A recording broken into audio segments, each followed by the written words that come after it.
नमस्कार, मैं हूं निकिता और आप देख रहे हैं सत्यहिंदी.com। चलिए एक नजर डालते हैं अब तक की सुर्खियों पर। देश में पिछले कुछ दिनों से वीर सावरकर को लेकर राजनीति गरमाई हुई है और अब इसी कड़ी में गांधी जी के प्रपौत्र ने सावरकर को लेकर बड़ा बयान दिया है। महात्मा गांधी के प्रपौत्र तुषार गांधी ने दावा किया है कि वीर सावरकर ने राष्ट्रपिता की हत्या के लिए नाथूराम गॉडसे को एक कारगर बंदूक खोजने में मदद की थी। सावरकर को लेकर तुषार गांधी ने ट्वीट किया कि सावरकर ने न केवल अंग्रेजों की मदद की, उन्होंने बापू की हत्या के लिए नाथूराम गॉडसे को एक कारगर बंदूक खोजने में मदद भी की। बापू की हत्या से 2 दिन पहले तक गॉडसे के पास M.K. गांधी की हत्या के लिए एक विश्वसनीय हथियार नहीं था। वहीं तुषार गांधी की इस टिप्पणी पर भारतीय जनता पार्टी की महाराष्ट्र इकाई ने प्रतिक्रिया देते हुए तुषार गांधी की इन टिप्पणियों को निराधार बताया है। गौरतलब है कि हाल ही में सावरकर को लेकर राहुल गांधी की टिप्पणी के बाद पूरे देश में बवाल मचा था। दरअसल भारत जोड़ो यात्रा के महाराष्ट्र पहुंचने पर राहुल गांधी ने सावरकर को लेकर बयान दिया था कि विनायक दामोदर सावरकर ने अंग्रेजों की मदद की थी। उन्होंने कहा कि कारगिल में रहने के दौरान सावरकर ने डर के कारण माफीनामे में हस्ताक्षर कर महात्मा गांधी और अन्य समकालीन नेताओं को धोखा दिया था। राहुल गांधी ने संवाददाता सम्मेलन में बोलते हुए सावरकर के माफीनामे की एक कॉपी भी दिखाई।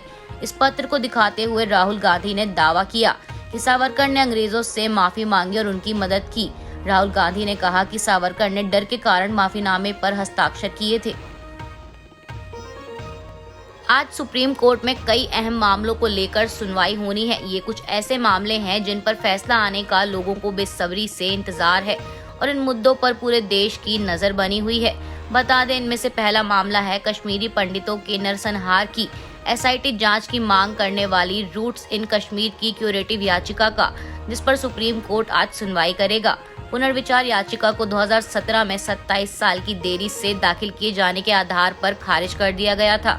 याचिका में कहा गया था कि मानवता के खिलाफ अपराधों के मामले में कार्यवाही करने की कोई समय सीमा नहीं होती। वहीं इसके अलावा सुप्रीम कोर्ट में आज केंद्र सरकार को अवैध धर्मांतरण के मामले में उठाए गए कदमों को लेकर जवाब दाखिल करना होगा। इस मामले में अगली सुनवाई 28 नवंबर को होगी। बता दें कि पिछली सुनवाई में सुप्रीम कोर्ट ने दबाव, धोखे या लालच से धर्म परिवर्तन को गंभीर मामला बताते हुए कहा था कि यह न सिर्फ धार्मिक स्वतंत्रता के अधिकार के खिलाफ है, बल्कि देश की सुरक्षा को भी खतरा पहुंचाने वाली बात है। कोर्ट ने केंद्र सरकार से इसे लेकर 22 नवंबर को जवाब दाखिल करने को कहा था। दिल्ली में भारतीय जनता पार्टी की ओर से MCD चुनाव से पहले एक बड़ा एक्शन लिया गया है। दिल्ली नगर निगम चुनाव से पहले पार्टी से बागी हुए 11 नेताओं को प्राथमिक सदस्यता से निलंबित किया गया है। बता दें, दिल्ली नगर निगम के 250 वार्डों के लिए 4 दिसंबर को वोटिंग होगी और 7 दिसंबर को इसके नतीजे घोषित किए जाएंगे। अब इस बीच खबर है कि MCD चुनाव से पहले दिल्ली बीजेपी ने अपने 11 ऐसे कार्यकर्ताओं को 6 साल के लिए पार्टी से बाहर कर दिया है, जो कि पार्टी के खिलाफ जाते हुए MCD चुनाव में मैदान में है। पार्टी ने इसे अनुशासनहीनता माना है और इस पर कार्रवाई की है। जेल में बंद दिल्ली के मंत्री सत्येंद्र जैन ने सोमवार को दिल्ली की एक अदालत में अर्जी दायर कर तिहाड़ के अधिकारियों को उनकी धार्मिक आस्था के मुताबिक खाद्य सामग्री मुहैया कराने का निर्देश देने का अनुरोध किया है। बता दें, यह जानकारी जैन के वकील द्वारा दी गई है। विशेष न्यायाधीश विकास ढल के समक्ष मंगलवार को इस अर्जी पर सुनवाई की संभावना है।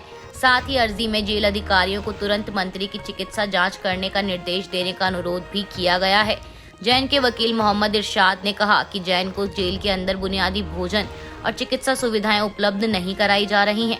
पिछले 12 दिनों से जेल प्रशासन ने जैन को उनकी धार्मिक मान्यताओं के मुताबिक बुनियादी खाद्य सामग्री उपलब्ध कराना बंद कर दिया है। धार्मिक उपवास के दौरान खाद्य पदार्थों को रोकना अवैध, मनमाना और उत्पीड़न है। अर्जी में कहा गया है कि जैन 21 अक्टूबर को MRI स्कैन सहित एक मेडिकल चेकअप के लिए जाने वाले थे, लेकिन जेल अधिकारियों की ओर से किसी बहाने या अन्य कारणों का हवाला देते हुए ऐसा करने की अनुमति नहीं दी गई। दिल्ली में MCD चुनाव से पहले सोमवार 21 नवंबर को आम आदमी पार्टी विधायक से हाथापाई का एक कथित वीडियो खूब वायरल हो रहा है। बता दें, इस वीडियो को दिल्ली बीजेपी की ओर से ट्विटर पर शेयर किया गया है। बीजेपी ने दावा किया है कि आप कार्यकर्ताओं ने चुनाव में पैसे के बदले टिकट देने का आरोप लगाते हुए विधायक से हाथापाई की है। बीजेपी ने दावा किया कि दिल्ली के मटियाला से आम आदमी पार्टी के कार्यकर्ताओं ने अपनी ही पार्टी के विधायक गुलाब सिंह यादव से हाथापाई की। बताया जा रहा है कि आप कार्यकर्ता एमसीडी टिकट बंटवारे से नाराज थे। सोशल मीडिया प्लेटफॉर्म ट्विटर और उससे जुड़े फैसलों को लेकर लगातार असमंजसता की स्थिति बनी हुई है। कंपनी के नए बॉस एलॉन मस्क ने $8 का शुल्क वसूलने वाली ब्लू टिक वेरिफिकेशन की रीलॉन्चिंग को फिलहाल के लिए रोक दिया है। रिपोर्ट के मुताबिक ब्लू टिक पेड सब्सक्रिप्शन के लिए लोगों को अभी और इंतजार करना पड़ेगा। इस बात की जानकारी खुद एलॉन मस्क ने ट्वीट कर दी है। मस्क ने बताया कि वह ब्लू टिक वेरिफिकेशन की रीलॉन्चिंग को तब तक के लिए रोक रहे हैं जब तक यह सुनिश्चित नहीं हो जाता कि इसे प्लेटफॉर्म पर डुप्लीकेट आईडी को रोका जा सकता है।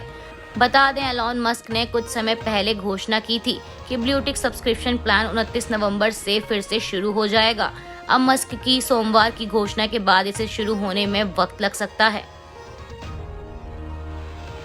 इंडोनेशिया में आए भूकंप ने चारों तरफ तबाही मचा दी है। स्थानीय मीडिया कंपास टीवी ने सियानजुर प्रांत के स्थानीय प्रशासन प्रमुख हरमन सुहेरनमन के हवाले से बताया कि ताज़ा आंकड़े के अनुसार इस 5.6 की तीव्रता से आए भूकंप में कम से कम 162 लोग मारे गए हैं और 700 से अधिक लोग घायल हुए हैं। इससे पहले समाचार एजेंसी AFP ने स्थानीय अधिकारियों के हवाले से बताया था कि इस भूकंप के कारण कम से कम 44 लोगों की मौत हो गई है और 300 से अधिक लोग घायल हुए हैं। बता दें, यह भूकंप इंडोनेशिया के मुख्य द्वीप जावा में सोमवार को आया। पश्चिमी जावा के सियानजुर इलाके के स्थानीय प्रशासन प्रवक्ता एडम ने बताया कई दर्जन लोग मारे गए और हजारों घर तबाह हो गए हैं। आज के लिए बस इतना ही। बाकी की खबरों के लिए बने रहिए सत्यहिंदी.com के साथ।